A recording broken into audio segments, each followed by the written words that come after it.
Teddy Covers, my man. If you guys are not following Teddy at Teddy_Covers on Twitter, you guys are missing out. Teddy, thank you for joining me today. We're talking a little NFC West. If you guys didn't see our other video, we already touched on the San Francisco 49ers. This one, we're going to touch on the Arizona Cardinals.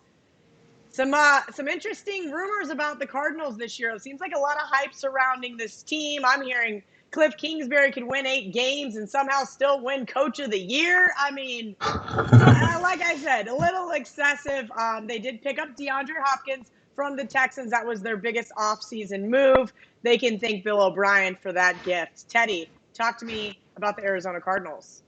Well, it's so nice to see you, Kelly. I look forward to be able to see you in person and shooting videos at the studio instead of in our home studios. That should be a lot of fun. Hopefully in the not too distant future, we'll get back in studio. But for right now, we're going to talk about Arizona. Let me start with their odds. I mean, that's the way you want to start with any of this, with any of these teams. Arizona lined as a 7.5 win team. You talked about if they win 8 games, Kingsbury could be a Coach of the Year candidate. The betting markets don't necessarily think that. Lined at 7.5. That's minus 110 either way. These are numbers from Caesars. I got them this morning, so they are fresh. To win the NFC West, Arizona the last choice. You know, San Fran's minus 115. Seattle's plus 255. The Rams are plus 475. Arizona plus 600, which for a last place team is relatively cheap. That's what I was getting ready to ask you. So bookmakers are not counting out Arizona just yet. They do have a tough division, obviously, given San Fran and Seattle and the Rams we'll get to later on down the road. But 6-1, I don't know if that's given me enough money to back the Arizona Cardinals to win the NFC West. Yeah, if I was going to make a play on the Cardinals at a plus price here, I would make the play on Arizona to make a playoff spot.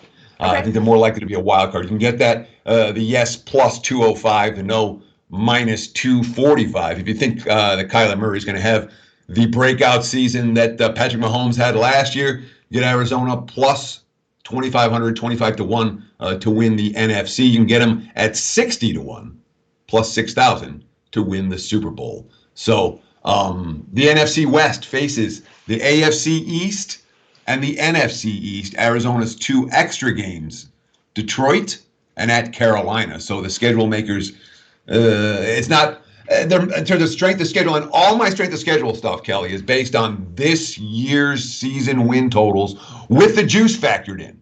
Okay. Now, this idea has finally gone mainstream 20 years later to look at this year's season win totals, and everyone's doing it wrong because they're not factoring in the juice. So I'm seeing all these mainstream publications putting out bad information that's every bit as bad as looking at last year's numbers. You have to factor the juice in. But the bottom line for Arizona, this year's strength of schedule, even though they face this tough schedule in division, the fact they play Detroit and at Carolina, they're middle of the pack in terms of 2020 strength of schedule based on this year's win total. Not a brutal schedule on paper and not an easy one either. So you mentioned Kyler Murray. Something I always like to look at with these guys who are in their second year, what defensive coordinators have figured them out? What have we learned about these guys, and how are they going to get through that potential sophomore slump? Teddy, your thoughts on Kyler Murray? Sure. So I'm a Kyler Murray fan. Okay. There was a lot to like about what he showed at the collegiate level. There was a lot to like about what he showed as a rookie last year. I agree with you. I think he's very athletic. Again, his height sometimes concerns me, specifically when he's behind some of those 6'6" linemen. But I want to hear what you have to say. I'm sorry for cutting you off. No, that's fine. But the whole point is this: that we've seen enough of the shorter QBs having success, and Russell Wilson certainly broke the barrier for a lot of people with that. And when you have a head coach like Cliff Kingsbury, when you bring in, Tom Clement's another guy who I like, the passing game coordinator, the QB coach, their play calling and their scheme worked to Murray's strengths last year. And I think for the adjustments we're going to see the defensive coaches make, I wouldn't be surprised at all to see Kingsbury and company make some adjustments themselves. When you look at this paper and again, this is the team last year, they were minus 0.6 yards per play. The offense, 5.4 yards per play, average, slightly below average. The defense allowed 6 yards per play. That wasn't very good. The running game was good, and some of that certainly had to do with Murray. A lot of that had to do with Kenyon Drake, the midseason acquisition. But they gained 5 yards a carry last year. Only Baltimore was better on the offensive side, allowed 4.4 yards per carry. But their biggest weakness, why was Arizona a sub-500 team last year, really wasn't the offense. All right. The defense allowed opposing QBs to get a 109.9 QB rating. That's dead last in the NFL. Murray was good for a rookie, certainly 87.4. I had no complaints with Kyler Murray last year. But the pass defense was bad.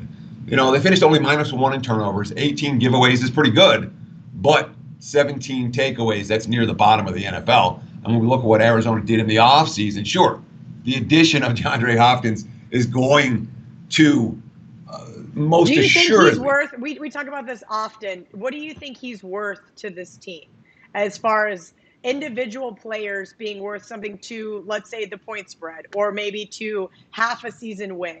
Would you say that he is worth even that?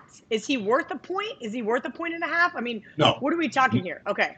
I mean, if we're going to say what is DeAndre Hopkins worth, he might be worth half a win and half a point in any given game. I just want to make sure that our audience isn't over-exaggerating, which tends to happen a lot when a big-name player like DeAndre Hopkins goes to a new team. Everybody says, oh, my God, this is the missing link, and here we are.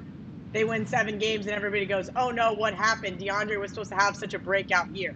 I just kind of wanted to bring the expectation level down to where it should be. So half a game and maybe half a point to the point spread in terms of 16 games. Yeah, I mean, he makes the team better, okay? But quantifying that, exactly how much is DeAndre Hopkins worth?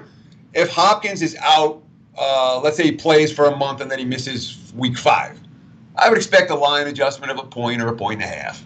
But if you're asking me, what is he actually worth in terms of how did I adjust my powering number for Arizona coming into the season? Half a point. Okay. That addition's worth no more than that. So if he's actually out, he'd probably be worth a little bit more than that. But from when we're discussing the team, you can't, and especially when we're talking about veteran wide receivers who've only played with one team before, they often come with high expectations. They don't always live up. I think we saw that with Odell Beckham Jr. last year with the Browns. Unfortunately, again, these big names sometimes seem to give life to the fans, seem to give life to the people wanting to bet on these teams, but they don't always give life to the team. Any final thoughts on the Arizona Cardinals, Teddy? Look, I love Isaiah Simmons, the number 1 pick. I love the next pick, Josh Jones, the offensive tackle out of Houston.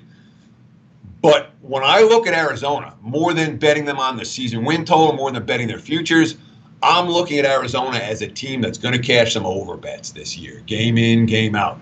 This offense is going to play fast. This offense is going to be a notch too better than it was a year ago just because of Murray's expectations and Murray's experience, I should say. Defensively, I've got questions all over the place for Arizona. And I don't look at them on paper as having a defense that's a whole lot better than last year. So I'm looking to play Cardinals games week in, week out over the total. When we start seeing Arizona routinely lined in the 50s, maybe we'll take another look. But we're not seeing that right from the get-go. All right, we'll have to check on that right out of the gate. Those Arizona overs might be cash-in tickets weeks 1 through 4 in the NFL. Thank you, Teddy. Make sure you guys head over to our Wager Talk Media page on YouTube and check out all of our other NFL videos.